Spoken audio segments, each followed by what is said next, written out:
এমপিওভুক্ত school ও কলেজে বয়স বৃদ্ধি 40 করা কি সম্ভব? 35 নয় 40 চাই। প্রিয় চাকরি প্রার্থী ভাই বোনেরা, আসসালামু আলাইকুম। সেই 2012 সাল থেকে সরকারি চাকরির বয়স বৃদ্ধি 35 করার দাবি নিয়ে দীর্ঘ এক যুগ ধরে আন্দোলন চলছে। আজও পর্যন্ত এই দাবি আদায়ে চূড়ান্ত সফলতা অর্জন করা সম্ভব হয়নি। সরকারি চাকরির বয়স 35 বৃদ্ধির পাশাপাশি অনেকেই বেসরকারি এমপিওভুক্ত স্কুল ও কলেজের বয়সসীমা 35 থেকে 40-এ বৃদ্ধির জন্য মতামত প্রকাশ করছেন। অনেকেই মনে করেন সরকারি চাকরির বয়স 35 বৃদ্ধি হলে বেসরকারি স্কুল ও কলেজে চাকরির বয়স 40 বৃদ্ধি করতে হবে। অনেকেই আমার কাছে জানতে চেয়েছেন, আসলে এমপিওভুক্ত স্কুল ও কলেজে বয়স বৃদ্ধি 40 করা সম্ভব?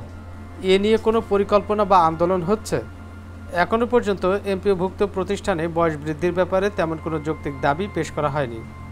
কোনো আন্দোলনকে বাস্তবায়ন করতে হলে তার জন্য যৌক্তিক তথ্যপত্র সংগ্রহ করতে হবে। দাবি পেশ করার যৌক্তিক দাবি লিখিত আকারে প্রকাশ করতে হবে।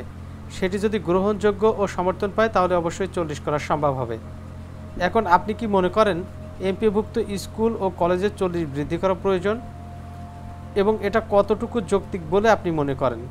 এখনই কমেন্ট করে জানাতে পারেন।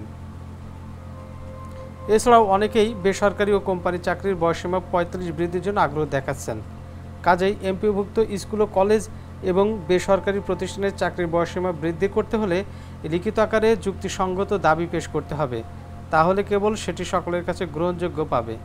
তবে এখন সরকারি চাকরির বয়স 35 বৃদ্ধি, এটা নিয়ে আমরা বেশি উদ্বিগ্ন ও জোরালো আন্দোলন করতে চাই।